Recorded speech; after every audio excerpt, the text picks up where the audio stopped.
Welcome to Capitalizing Your Life, the podcast that shows you how to take control of your money, build lasting wealth, and create financial freedom using the infinite banking concept. If you're ready to make your cash flow work for you instead of someone else, you're in the right place. Here's your host, Glenn Yaney. Today, my guest is a returning guest from episode number 29, Jim Oliver. Today, we're going to talk about why the 401k is a failed experiment. And I was talking to Jim a little bit before the show and found it pretty easy to talk about. So, Jim, could you just introduce yourself and we can go into that topic? Absolutely. I'm Jim Oliver. I've got 38 years experience in the financial services world, the last 20 or so, showing people how to break away from the herd and these traditional planning platforms or products. And I can tell you it's made all the difference in the world for me in my life and also for my clients and my friends and family. Yeah, so I think with me and Jim's history, Jim is a mentor to me, and we meet regularly once a week and we go through business ideas. And I've also teamed up with Jim, practicing the IBC and educating people on how to use the infinite banking concept. We're very aligned with thoughts. So the one thing that I think Jim was attracted to me with is that I cashed out my 401k. When he heard that, every time I hear Jim talk about me, it was about how I cashed out 300 grand of my 401k and was able to avoid paying taxes. Still paid the penalty, but it was well worth it. So for me, it opened up a lot of cash flow through doing that, and it was like a no-brainer. But yeah, so if you could just tell us your thoughts on the failed 401k experience, I'll let you go, Jim. Yeah. So, Glenn, I always like to start this conversation. I've talked about this for almost 50 years. 50 years. It's been around for almost 50 years. I've talked about it for almost 38 years since the day I got in this business because everybody was pushing 401ks, right? IRAs, 401ks, all these qualified plans, right? Meaning qualified, it's qualified by the government that that you get to play by their rules. But I'm just going to ask you, not about qualified plans, just three questions, because this is a good place to start, Glenn. Is one, are taxes going up or down? They're going up. Yeah, it's math, right? Yep. Social Security, Medicare, Medicaid, and the interest on the debt, taxes are going up. Okay, so that's number one. Number two, the dollars that you have in your pocket, are they worth more today or in the future? They're worth more today. Absolutely, because of inflation. Now, when I was a kid, Glenn, I'm a lot older than you, but I could buy 5 candy bars for $1, Yeah. right? Now, today, you can't even buy one. So the No. dollars in your pocket are always worth more today than in the future. Last question. Would you rather pay tax on the seed or on the harvest? On the seed. On the seed. Now, these 401ks, qualified plans, they violate all the questions you just answered. Now, we're not talking about anything. We're just talking about, are taxes going up? Are the dollars in your pocket worth more today or in the future? And would you rather pay tax on the seed or the harvest? 401ks violate all those. And somebody will say, well, what about Roth?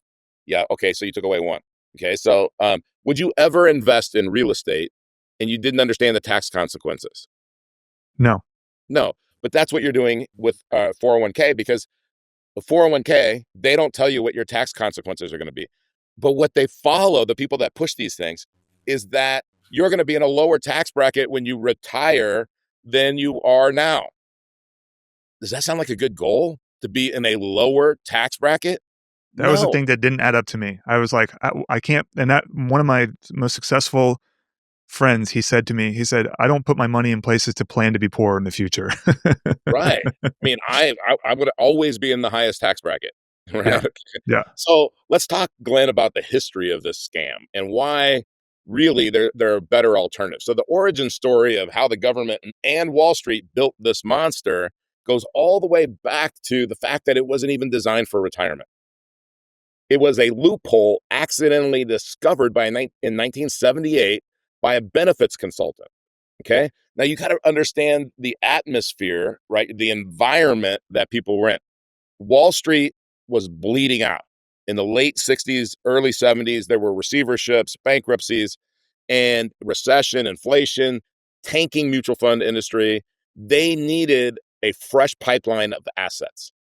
So what they did, and during the same time, corporate pensions. Okay, so when somebody says a pension, That's a defined contribution pension. That means that and only about 15% of the U.S. working population have pensions, private. Only about 15% of private. Now, if you work for the government, that's a different story.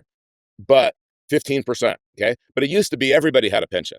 And they had pension managers, and there were new employees coming in, old employees retiring, and it worked because it was a defined benefit plan. You had guaranteed income, et cetera, et cetera. But in 1974, they had this thing called ERISA, okay? And this Tax Revenue Act came in, and it took the responsibility for pensions away from employers and put it on the individual without any training, without any help. Oh, except for your money babysitter from Wall Street. They'll help you for the next 40 years and take a fee, right? So banks, mutual funds, insurance companies, they pushed this stuff and hijacked it to where in 1981, they market it like it was a gift to you, okay? But pensions had certainty. The employer's guaranteed income for life. A 401k has uncertainty. You carry 100% of the risk. Market volatility, inflation, taxes, a sequence of returns when you start to withdraw, everything. Employers loved it, and they dumped the responsibility completely, and Wall Street loved it because they had guaranteed inflows. The government loved it because bigger future tax harvest, right? Just like we're talking about. Again, 85% of private workers have no pension. They're stuck in the Wall Street casino paying 1 to 3% annually for 40 to 50 years or more. Okay, so you want me to go into why the government loves 401ks, Glenn? Definitely. Okay, deferred tax is future tax revenue. They tax big, the big compounded pile, not the small contribution. They get to tax you at an unknown rate. They'll decide what it is when you start taking it out. And today is one of the lowest tax environments in 100 years. When you retire, if you retire, it will not be lower. There's no tax savings. You're not avoiding tax. You're postponing it into the future where you have the least leverage. And every 401k is a joint venture. When you get your statement today and you open the mail and you say $1 million in there, you don't have $1 million in there. That's a joint venture with the IRS.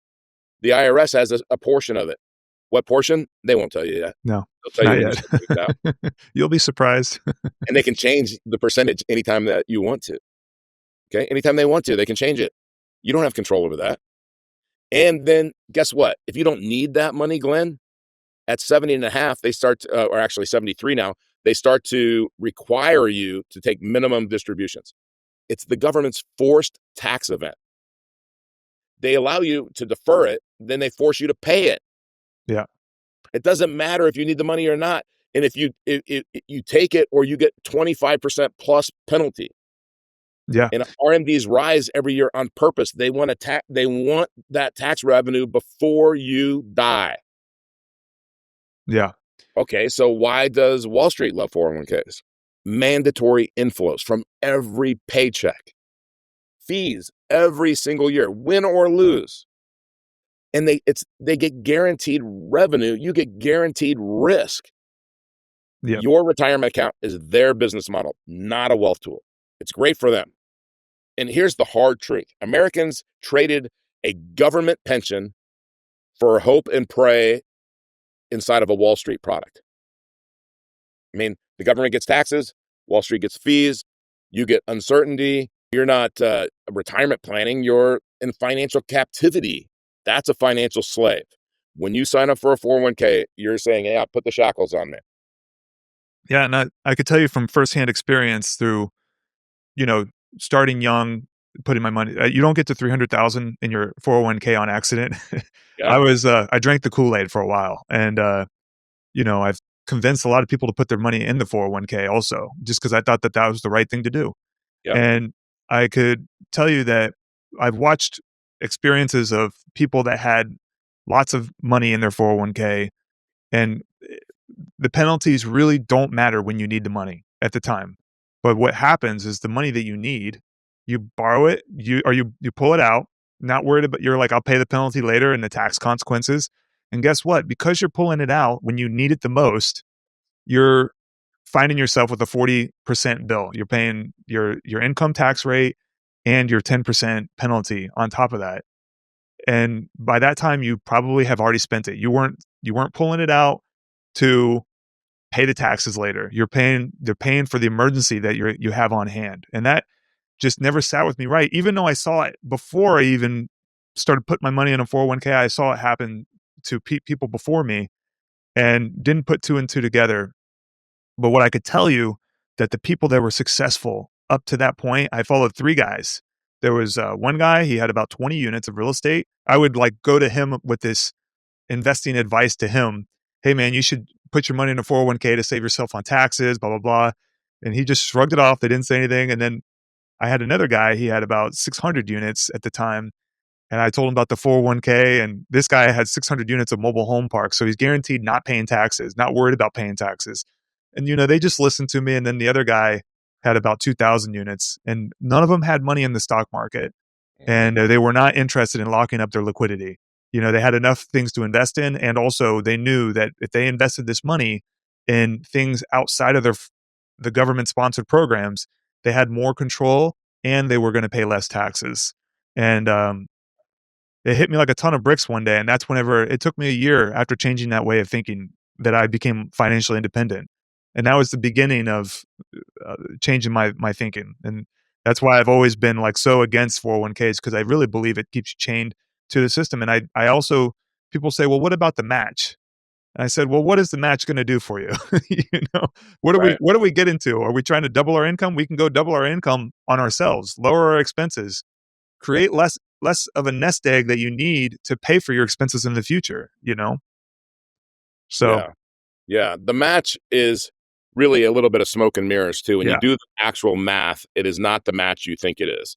And Todd Langford with Truth Concepts has a calculator where he actually calculates the true value of the match.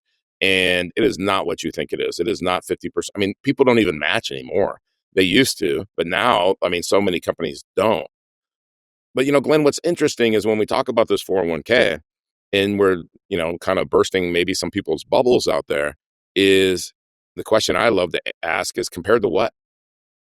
Okay. You just mentioned it, right? You just mentioned like 401ks. Okay. If I'm not going to put my money in the 401k, what am I going to do? Am I going to buy real estate? Am I going to buy businesses? Am I going to buy that? And if I am going to buy it, what's my barrier to entry? It's the banks. So then if I was my own bank and I wanted to buy cash flowing assets, then what's my barrier to entry? My imagination, my drive, my time, right? So it's really what I just described was a system you control. The 401k is captivity. And, I used to say financial slaves, but people don't like that word. So like captivity. Okay. You're in captivity. You're in jail. Yeah. Hey guys, if you'd like to learn more about the infinite banking concept and how to flow your capital through your own financing system, my team and I are here to help. With over 35 years of experience, we can guide you in building a properly structured whole life policy tailored to you and your family. See the scheduling link below. Now, back to the show. So, I feel like we're pivoting to that as we speak, but really what it came down to is that the reason why I stayed at my W-2 for so long was I lacked control of my finances. I didn't have a high reserve because I was plowing it all into my 401k, not high enough to be comfortable to leave my W-2 job. And then cash flow, of course. Cash flow is the third one. So where we're pivoting to this is that in my opinion, this is how I slowly stumbled across the IBC way. So let's talk about how, if we start, what I think the 401k is a place you put your money first, and then you put it into the stock market. You can do it through self-directed, which I don't know if I've always been against the self-directed idea as well, because self-directed means that you're still in partnership with the government. And they could change that. Then they have all these intricate laws. I actually put my money into a self-directed IRA. It was considered a self-directed 401k, which I guess have a little bit more leniency. Within a month or so, I pulled it out. That was my first time I cashed it out, and I realized I don't like to be told what to do. Like, Yeah. this is my money. I can go invest it the way I want. It makes me nervous having to be able to manage it inside the government parameters, not knowing when the next tax bill is going to come. So I really wanted to do this calculated, but long story short, that I believe is the 401k. The 401k is a place you hold your money first, and then you go stay in the government guidelines to go invest. And I would say that that's how I came to the IBC policy process, to learn that I put my money there into my whole life policy first, and then I go deploy it afterwards. If you could just talk a little bit more on that. Yeah, I mean, IBC and cash flowing assets beat the 401k every single time. I mean, again, back to this control versus capacity with the 401k, the government controls the rules, they control the taxes, they control the access, they control the withdrawals. With IBC, you control the money. Access anytime, no penalties, no government permission. With 401k loans, you have restrictions and risk. With IBC loans, you have frictionless, private, guaranteed.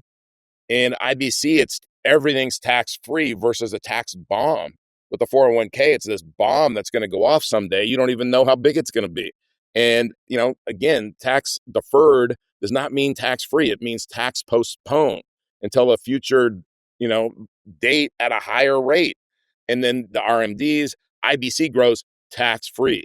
Loans are tax free. The policy death benefit is tax free. Zero RMDs, zero forced withdrawals, zero government strings, and it has guaranteed growth versus market volatility. 401k, no guarantees. The market decides, which you have no control over. And sequence of returns can wreck that retirement permanently if the market goes down in your first few years of distributions, right?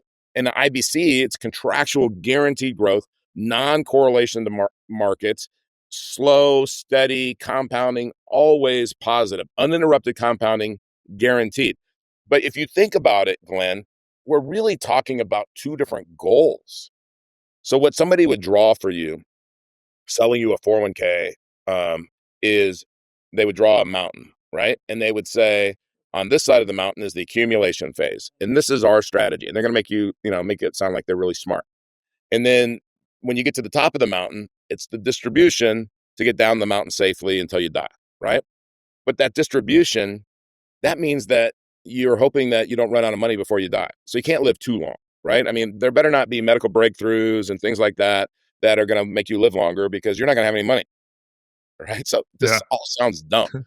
As you start to go down that mountain, right at the beginning of that distribution is the most critical time, because a slight loss in you're killing off your workers, because at that point you're saying, I'm not working anymore, I don't have any other assets, I've got this 401k.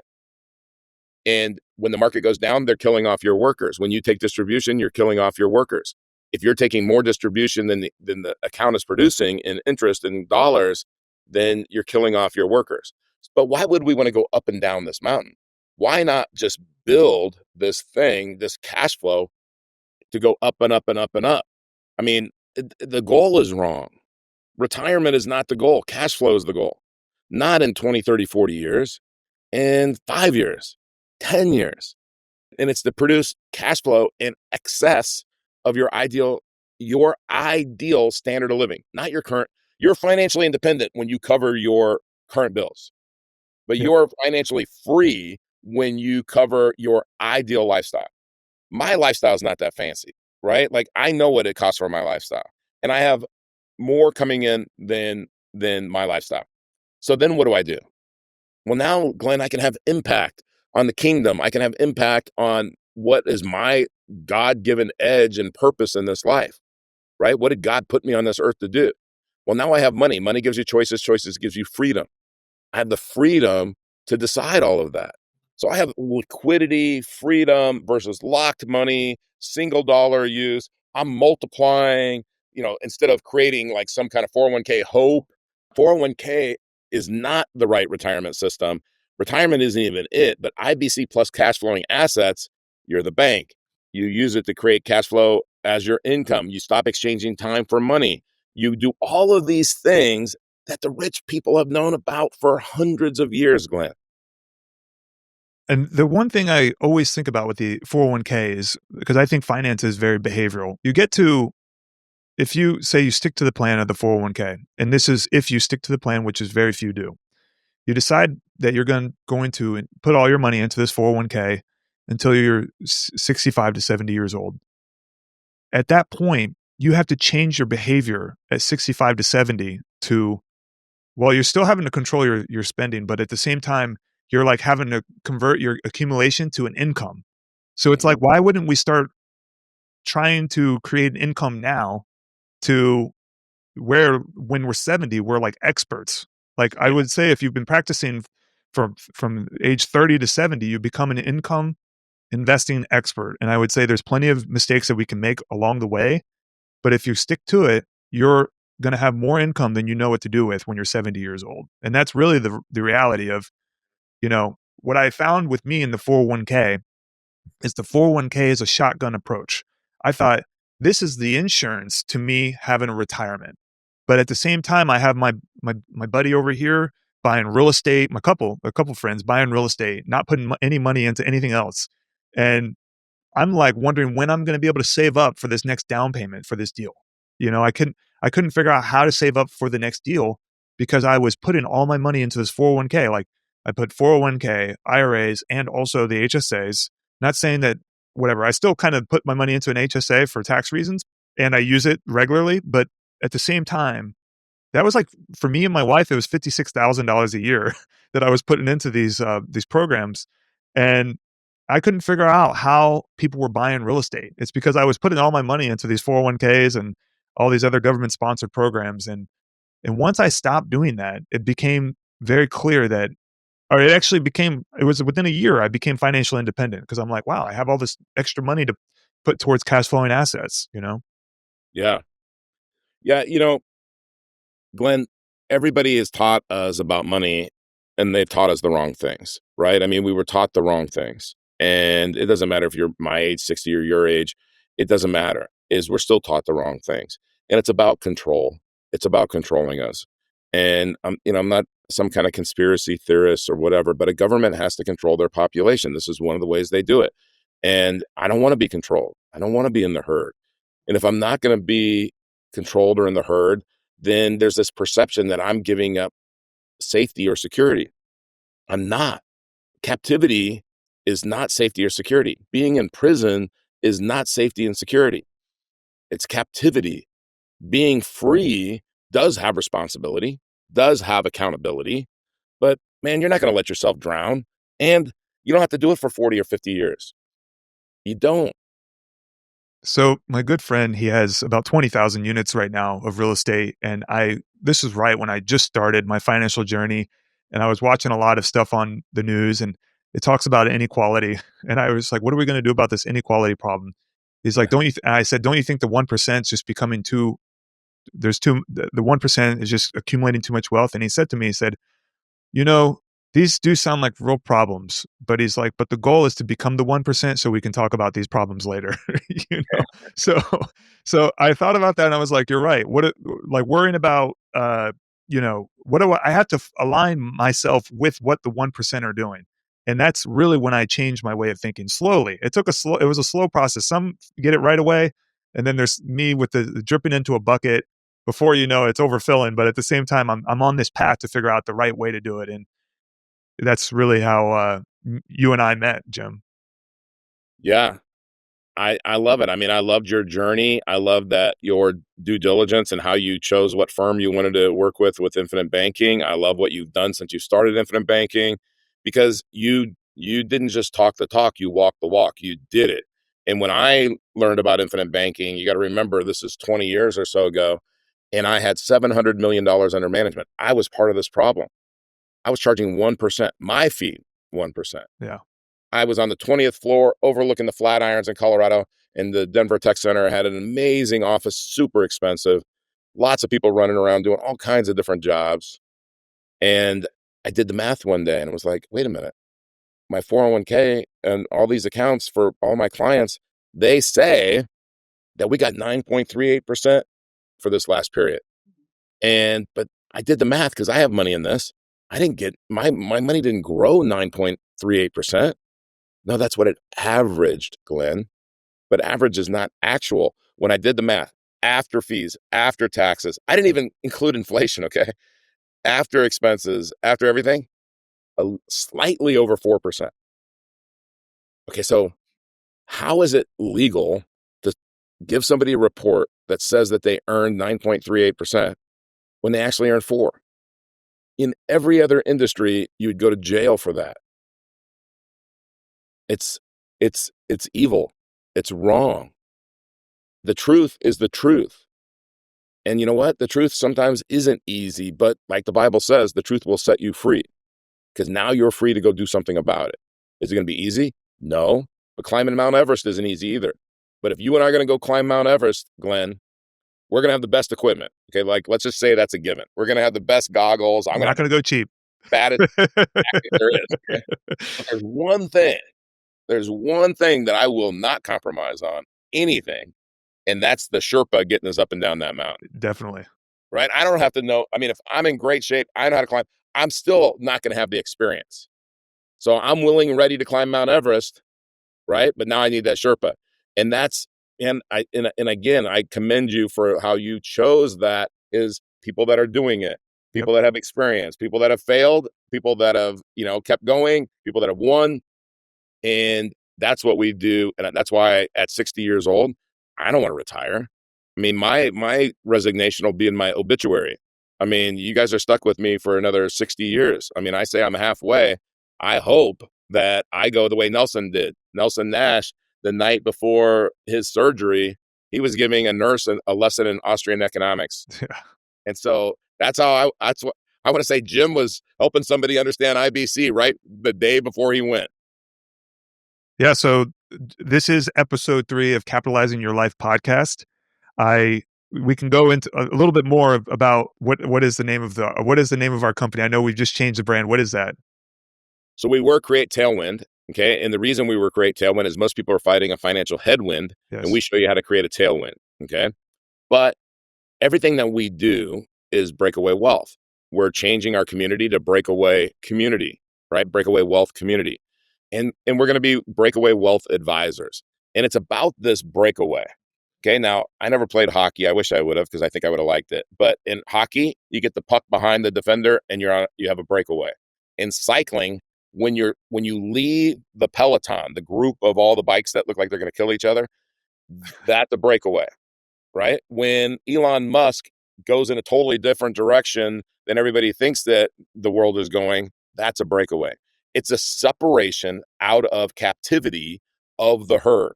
So we want our brand to be breakaway, how we help you break away. We will help you break away from the herd. And I'm glad you brought that up, Glenn, because I think, isn't that what's in your heart, is to help people break away? Definitely. And I think that's what I wanted to go into a little bit, just because I have lots of respect for you and Nick.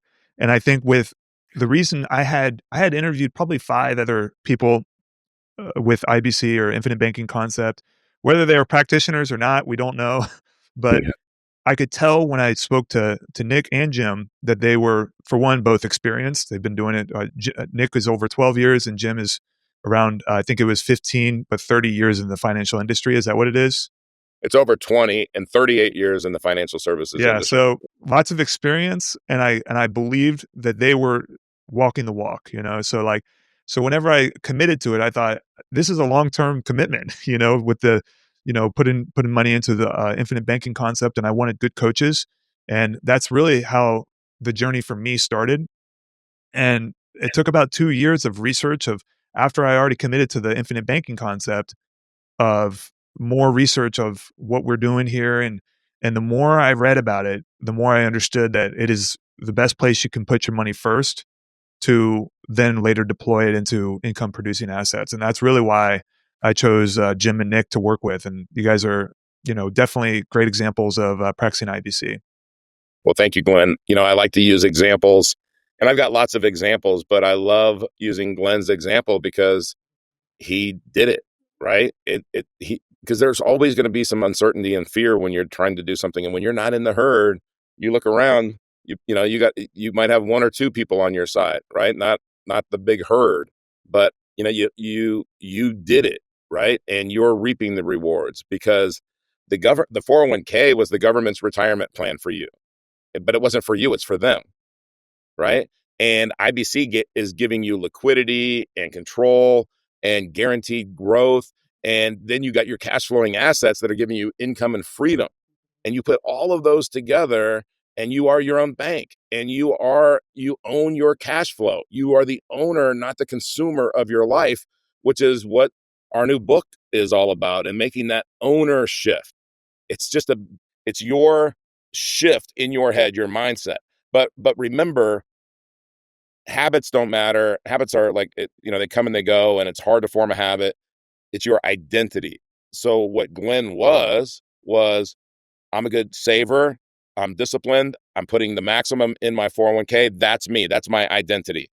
And then Glenn said, no. My identity is business owner, real estate investor, independently free, financially secure person. You changed your identity, which then automatically changed all your habits and your way and your mindset and your outlook and your day-to-day behaviors. But it's that identity. I am not a slave. I am not in captivity. I am not a consumer or customer of my life. I'm the owner. Yeah, the owner makes an investment, but the owner reaps the rewards too. Definitely.